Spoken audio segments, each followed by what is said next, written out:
Welcome to Sleepy History.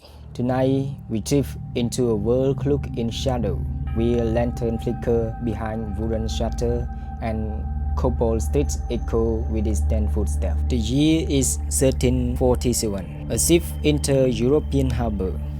Its cargo hold modern spy of gold.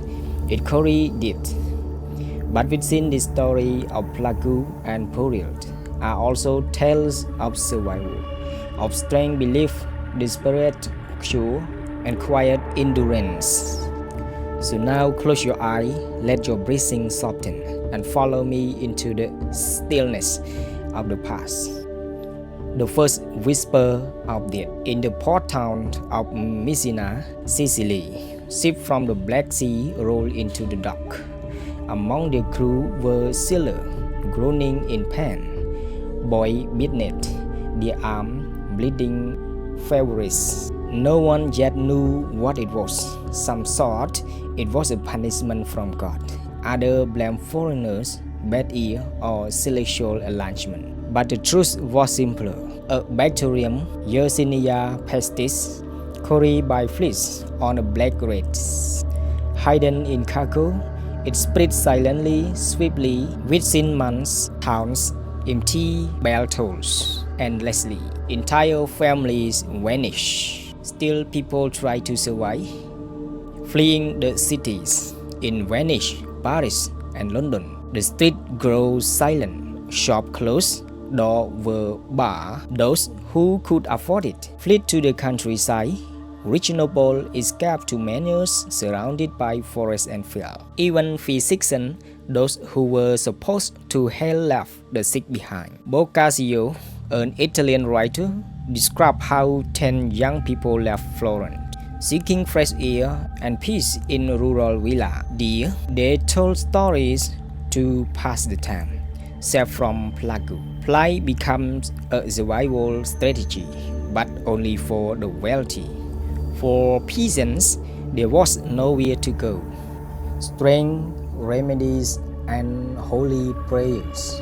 In town and villas, fear sparked creativity and desperation. With no knowledge of bacteria, people turned to what they knew. Doctors were burned like mush, stuffed with herbs and flowers to cleanse the bad air. They wore long coats, gloves, and carried sticks to avoid touching patients. People burned incense, drank vinegar, swallowed crushed emeralds. Some carry lucky charm tooth in silk pouch, dry rose, holy relic. Others join plague-land parades, whipping themselves to atone for sin. The line between science and superstition blurred.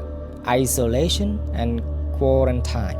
Venice became one of the first cities to try quarantine. Ships were forced to wait 40 days at quarantine before docking. This idea spread. Whole houses were sealed if one person showed symptoms. Red crosses were painted on doors. Bread and water were passed through windows. In some villages, survivors set up plague camps outside town walls. There the sick were left to recover or die alone.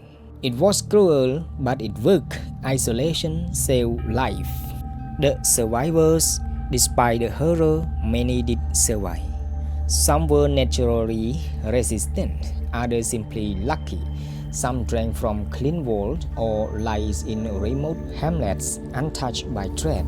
In England, one story tells of Eyam, a small village. When plague arrived, the villagers chose to quarantine themselves. No one left, no one entered. Hundreds died, but nearby villages were spared. This sacrifice became legendary. Survival was often random, but sometimes it was deeply human. Food, water, and herbal lore.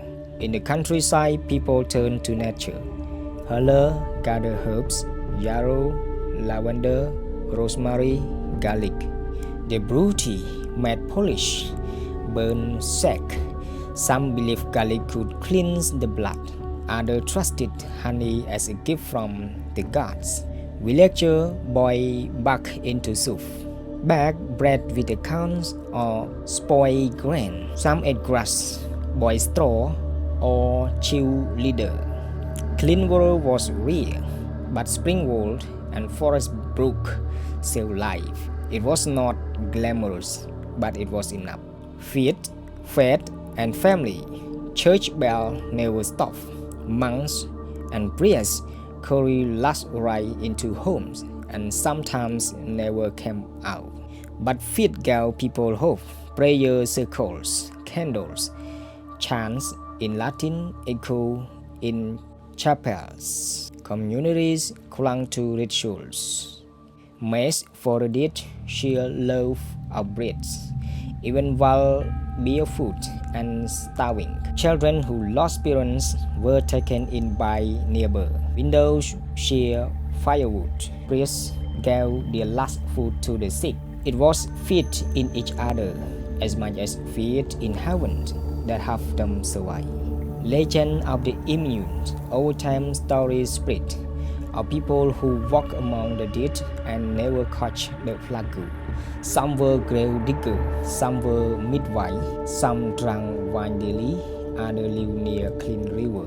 In Strasbourg, one tale spoke of a butcher's daughter who cared for 30 plague victims and life. These people became legends. They gave hope.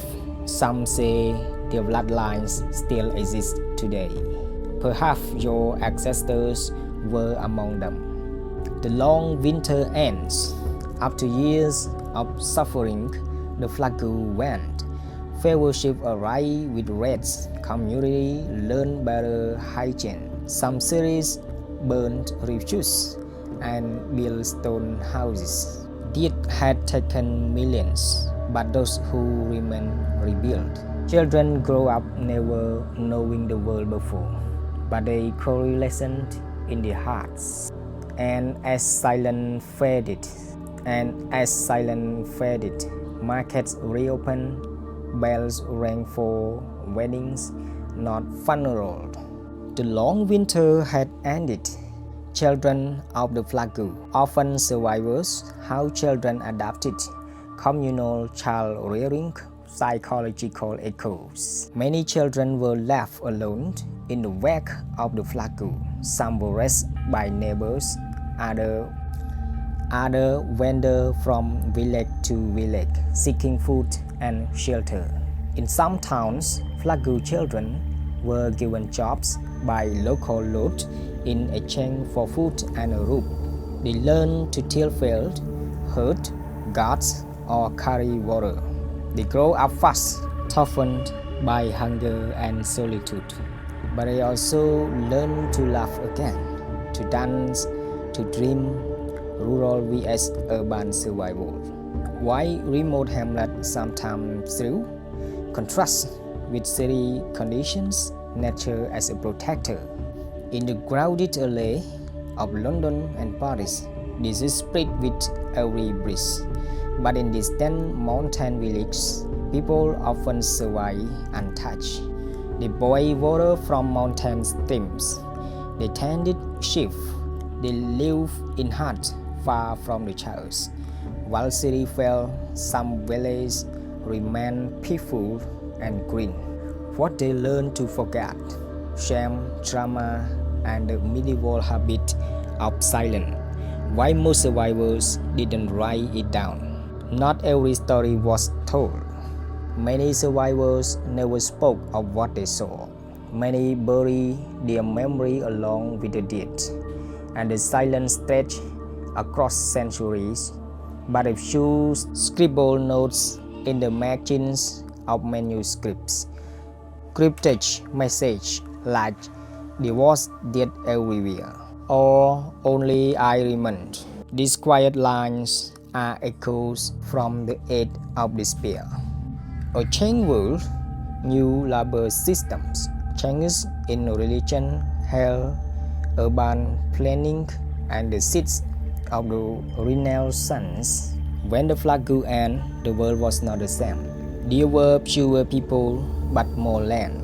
Peasants demanded wax. Lot gave up power. The church lost its area of invincibility. People began asking questions, not just about disease, but about life itself. And from ask of the flaku came change, slow but steady. The Black Death have break the old world and make space for something new. The medieval world was one of the hardship, but also resilient.